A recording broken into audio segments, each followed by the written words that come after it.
చాలామంది ధ్యానమంటే కేవలం కళ్ళు మూసుకొని కూర్చోవడం మాత్రమే అనుకుంటారు. కాదు, అది అంతర ప్రయాణం. ఈ ప్రయాణంలో మనకు తెలియని కొత్త లోకాలు, వింత అనుభూతులు ఎదురవుతుంటాయి. అయితే కొత్తగా ధ్యానం మొదలుపెట్టినవారు లేదా తీవ్రంగా సాధన చేసేవారు కొన్ని వింత అనుభూతులు ఎదురవుతుంటాయి. కొందరికి శరీరమంతా కంపనంగా అనిపిస్తుంటుంది, కొందరికి వేడిగా అనిపిస్తుంది, కొందరికి ఒత్తిడి, మరికొందరికి ఏవో కాంతులు కనిపిస్తుంటాయి. ఈ శారీరక మానసిక మార్పులను చూసి నాకేదో అయిపోతోంది అని భయపడుతుంటారు. నిజానికి ధ్యానంలో కలిగే వింత అనుభూతులు మీరు సరైన మార్గంలో ఉన్నారనడానికి సంకేతాలు. ధ్యానంలో మీకు ఎదురయ్యే వింతలు, వాటి వెనుక ఉన్న అసలు రహస్యాల గురించి ఈరోజు ఈ వీడియోలో తెలుసుకుందాం. ధ్యానమనేది కేవలం ఒక వ్యాయామం కాదు, అది ఒక సంపూర్ణ అవగాహన. సాధారణంగా మన దృష్టి ఎప్పుడూ బయట జరుగుతున్న విషయాలపైనే ఉండిపోతుంది. ఉద్యోగం, కుటుంబం, గొడవలు, బాధ్యతలు, ఇలా మన ఇంద్రియాలు నిరంతరం బయటి ప్రపంచాన్ని చూస్తూనే ఉంటాయి. కానీ ధ్యానం చేసినప్పుడు మన దృష్టి 180 డిగ్రీలు వెనక్కి తిరిగి మన లోపలి వైపు ప్రసరిస్తుంది. మన లోపల ఒక అద్భుతమైన వ్యవస్థ ఉంది. అది ప్రధానంగా 4 భాగాల కలయిక. మొదటి భాగం శరీరం, రెండవ భాగం మనసు, మూడవ భాగం శ్వాస, నాలుగవ భాగం ప్రాణశక్తి. ఈ 4 ఎప్పుడూ ఒకదానిపై ఒకటి ప్రభావం చూపుతూ కలిసి పనిచేస్తూనే ఉంటాయి. ధ్యానంలో మనం నిశ్చలంగా కూర్చున్నప్పుడు బయట ప్రపంచంతో సంబంధం తాత్కాలికంగా తెగిపోతుంది. అప్పుడు ఈ 4 భాగాల మధ్య జరిగే అంతర్గత మార్పులు మనకు అనుభవాల రూపంలో కనిపిస్తాయి.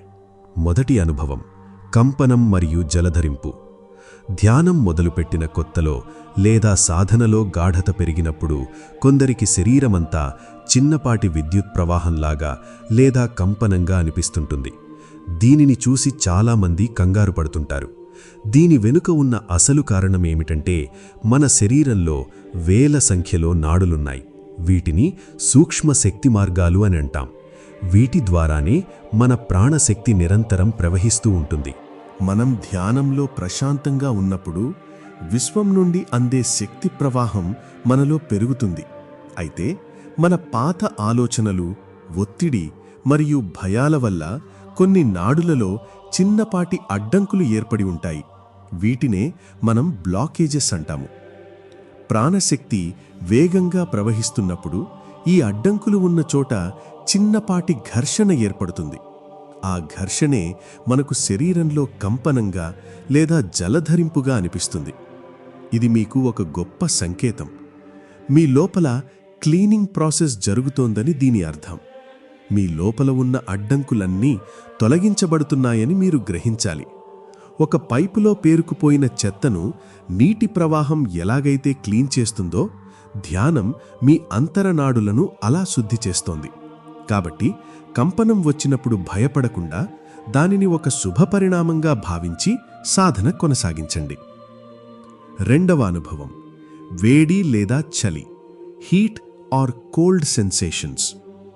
ధ్యానం సమయంలో కొందరికి శరీరం అకస్మాత్తుగా వేడెక్కినట్లు అనిపిస్తుంది. మరికొందరికి విపరీతమైన చలి లేదా ఒక విధమైన చల్లని అనుభూతి కలుగుతుంది.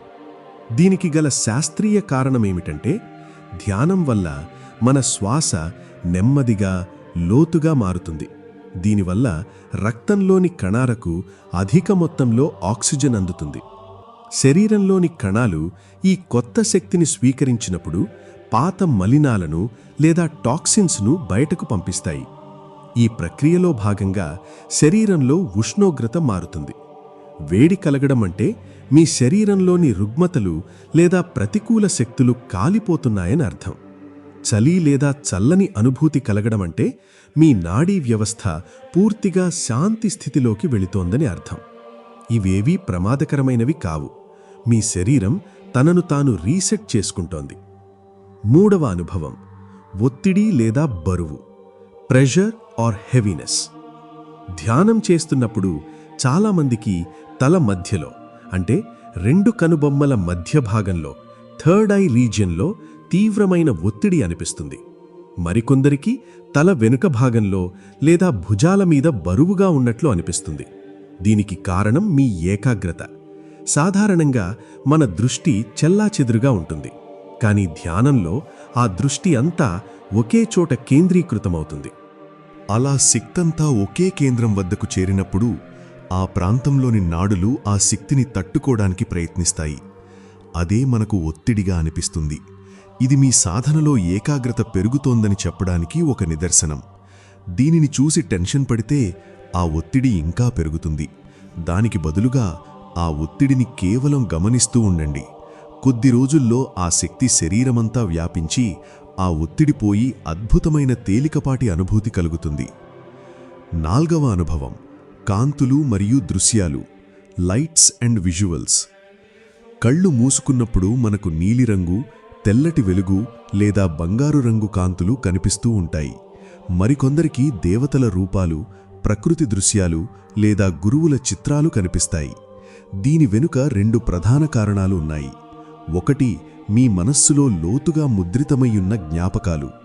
మనం ఎన్నో ఏళ్లుగా చూసిన చిత్రాలు, చదివిన విషయాలు మన చిత్తంలో నిక్షిప్తమై ఉంటాయి. మనస్సు నిశ్శబ్దమైనప్పుడు ఆ జ్ఞాపకాలు ఫిల్మ్ రీల్లాగా మన కళ్ల ముందు కనిపిస్తాయి. రెండవది, మీ శరీరంలోని శక్తి కేంద్రాలు లేదా చక్రాలు యాక్టివేట్ అవ్వడం. ప్రతి చక్రానికి ఒక రంగు ఉంటుంది. ఉదాహరణకు, ఆజ్ఞాచక్రం యాక్టివేట్ అవుతున్నప్పుడు నీలిరంగు లేదా ఊదారంగు వెలుగు కనిపిస్తుంది. ఇక్కడ మీరు గుర్తుంచుకోవలసిన విషయం ఏమిటంటే, ఈ కాంతులు దైవదర్శనం అని అతిగా మురిసిపోకూడదు, అలాగని భ్రమలు అని తీసిపారేయకూడదు. ఇవి మీ ప్రయాణంలో మైలురాళ్లు మాత్రమే. వీటిని చూసి ఆగిపోకుండా గమనిస్తూ ముందుకు వెళ్ళాలి. 5వ అనుభవం నాదాలు లేదా శబ్దాలు, ఇన్నర్ సౌండ్స్. ధ్యానం లోతుగా సాగుతున్నప్పుడు ఎక్కడినుంచో దూరం నుండి ఓంకారనాదం వినపడటం, గంటల చప్పుడు, సముద్రపు అలల ధ్వని లేదా వేణుగానం వంటివి వినిపిస్తాయి. వీటిని అనాహత నాదాలు అంటారు. మన శరీరం లోపల నిరంతరం ఒక శబ్దం జరుగుతూనే ఉంటుంది, కానీ బయట గోల వల్ల మనం దాన్ని వినలేము. ధ్యానం వల్ల మన ఇంద్రియాలు సున్నితమైనప్పుడు మన లోపలి శబ్దాలను మనం వినగలుగుతాము. ఇవి మీ మనస్సు పరమశాంతిని పొందుతోందని చెప్పడానికి సంకేతాలు. 6వ అనుభవం సంపూర్ణ శూన్యం, ద వాయిడ్. కొంతమందికి ధ్యానంలో అంత శూన్యంగా అనిపిస్తుంది. ఏ ఆలోచన ఉండదు, శరీరం ఉన్నట్లు కూడా తెలియదు. అంధకారం లాంటి నిశ్శబ్దం ఆవరిస్తుంది. దీనినే శూన్యం అంటాం. ఇది అత్యున్నతమైన స్థితి. ఇక్కడ మన అహం కరిగిపోతుంది. ఈ స్థితిలో ఉన్నప్పుడు అంతులేని ఆనందం, ప్రశాంతత లభిస్తుంది.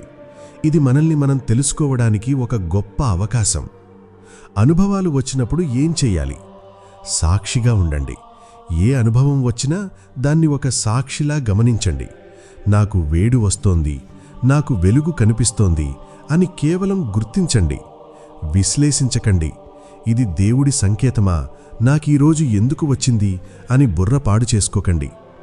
ఒకరోజు మంచి అనుభవం కలిగితే ప్రతిరోజు అదే రావాలని కోరుకోకండి. ఏ అనుభవం వచ్చినా రానివ్వండి, పోతే పోనివ్వండి. మీ లక్ష్యం కేవలం ధ్యానం చేయడం మాత్రమే. ధ్యానంలో కలిగే ఈ అనుభవాలన్నీ మీ లోపల జరుగుతున్న పాజిటివ్ మార్పులకి చిహ్నాలు. ఇవి మంచివి కావు, చెడ్డవి కావు. ఇవి కేవలం ప్రక్రియలో భాగం మాత్రమే. ఈ అనుభవాల గురించి ఎలాంటి భయం లేకుండా, సందేహం లేకుండా మీ సాధనను కొనసాగించండి. మీరు ఎంత నిలకడగా సాధన చేస్తే ఈ అనుభవాలన్నీ దాటుకుని అంతిమమైన ఆత్మశాంతిని పొందగలుగుతారు. ఈ సమాచారం మీకు నచ్చితే మీ మిత్రులకు కూడా షేర్ చేయండి. అందరూ ధ్యాన మార్గంలో ఉన్నత స్థితికి చేరుకోవాలని కోరుకుంటూ సెలవు. ధన్యవాదాలు.